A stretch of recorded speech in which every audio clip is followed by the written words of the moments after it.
Well, apparently I have to do this vertically, and I hate vertical video, but it won't let me change it unless I could get into settings somehow. Hold on. No. Uh, no. All these buttons that tell you, they don't tell you what they do. All right. Well, okay. So, I don't know if there's anybody watching or listening.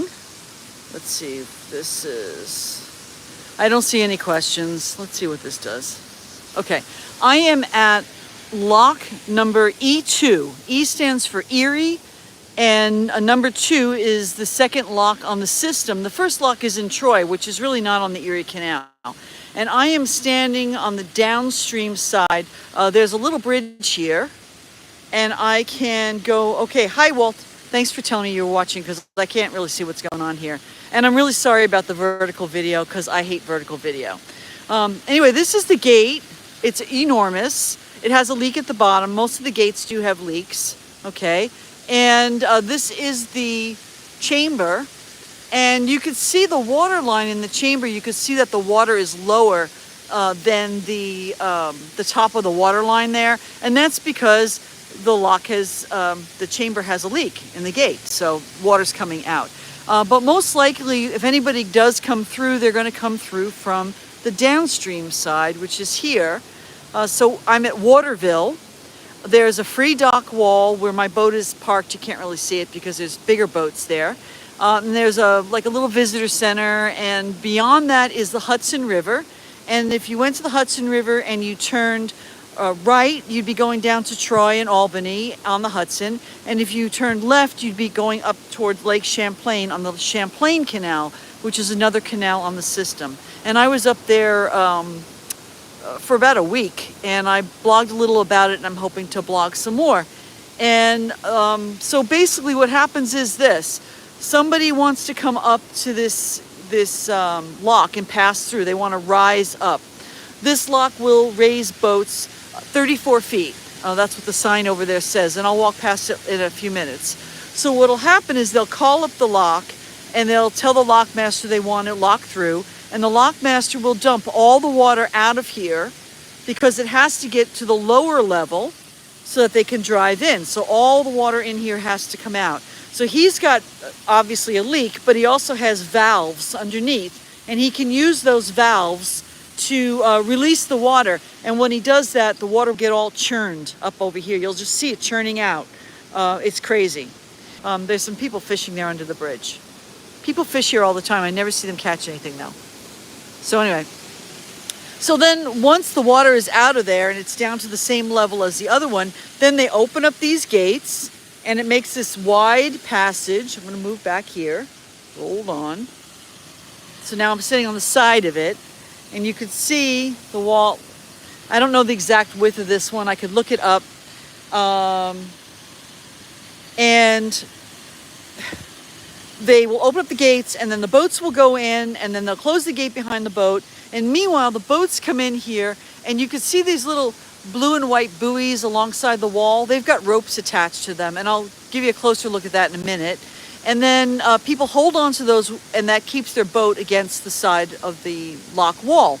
And they'll close the gates, and then they'll add water to the lock, and it'll be churning up in the lock. And then it rises it up to the high water mark level here, which should be the same as the outside part of the lock. And then the outer gates open up, and they roll, and they cruise out. Let's see. There you go. So that's this end. So I'm on the downside of it, and I don't see anybody coming. So I am with my dogs. Let me see. The problem is I might have to carry my dogs across this bridge. So instead of going across the bridge on the other side, I'm just going to walk down the same side I was on. So hold on. Meanwhile, if you have any questions, please ask. And you can see one of my dogs trying to get into the lock building. He's got all of his stuff in there, and he's got a phone, and I don't want to go in there, but you can see it's all old stuff. These locks are old. Okay. And you can see, I should also mention that the water also bypasses this is the Mohawk River at this point, and it bypasses the lock right here. And then it also, I think, has some more on the other side. Hi, Scott. And it looks like they are much larger than Lake. Yes, these are definitely they're actually smaller than a lot of the locks that I've been through before. So now we're next to the chamber, which again is almost full. It's got leaking out, and here's the gates from the other side. And then these mechanisms here have teeth in them. That's how they control the gates. They must have a big gear inside, and you can actually see it on the other side. Okay, and then of course this part here is chained off. It's off limits. They don't want sightseers or small dogs to fall in. But you can see here the ropes. So the ropes are attached at the top of the lock. They've got these little buoys that kind of hold them off of the wall a little bit. And then when you get into the lock, you grab onto one of those lines. If you've got two people on board, you usually grab two of them, one on the front and one on the back of the boat. And then as the boat, in this case, it would be rising, because remember, if they're on the other side, then it's at this level, and then the boat would be coming down. But you just changed your slack on the line in order to ride the lock up or down. There's some more tourists on the other side there. Okay, so I'm going to come down this pathway. Really nice grassy area on the side here.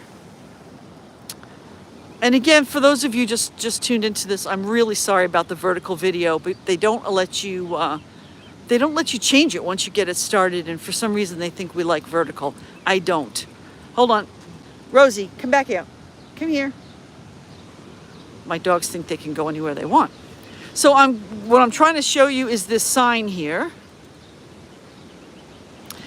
Each of the locks has one of these signs, and the sign gives you information about the lock. So when you're up at the upper level of it, you can see. So it's telling me the elevation upstream is 48 feet above sea level, downstream is 15, and the lock is going to lift by 33 and a half feet. The next lock up, the next lock northbound would be C1, that's on the Champlain Canal. The next one south would be the one at Troy, which is 3 miles away. And then the next one west is a 1/4 mile. And what's interesting about these locks at Waterford is they call it the Flight of Five, because it's 5 locks in a row. They're not connected, but they are in a row. So that's kind of an interesting thing. And hello, Alan. Yeah, Ranger Talk. So, Alan, where are we going to see you on the Great Loop? So, I don't want to make this any longer than I have to, because people don't like to watch long videos. How difficult is single-handing? It's funny you should ask that, Alan, because I just recorded a video today, and when I get back to the boat, I'm hoping to get it ready to put on YouTube. And if our boats, not very difficult at all. You can do it, I can do it. We should be fine. The bigger boats is where it gets a little bit difficult, because they're a lot heavier and they're very unwieldy. Down East Loop is great. I have a friend that's on the Down East Loop right now. He just got up to Lake Champlain. So let's go up here. I think the Lockmaster is hiding, which is okay. So they don't want you, there's no chain across it, but I don't think they really want you walking across the top of the lock.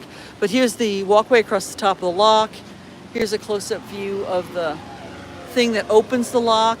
Water pressure is part of what keeps the lock closed, because there's more water pressure on the upper side than the lower side. And you can see where the leaks are here too. So water's leaking in from above. And this is a final look here. All right. And maybe if there's a boat coming in, maybe I'll try to come in here and do another one of these horizontally and let you see a boat actually locking through. It's kind of interesting from the top. And that's it. Thanks everyone for tuning in. I'm trying to make more videos. Tell your friends and like and subscribe and all that. Thank you, Alan. Thanks for stopping in, and also the same to Walt. Thank you. Take care now. Bye. I gotta figure out how to make this stop. Yes.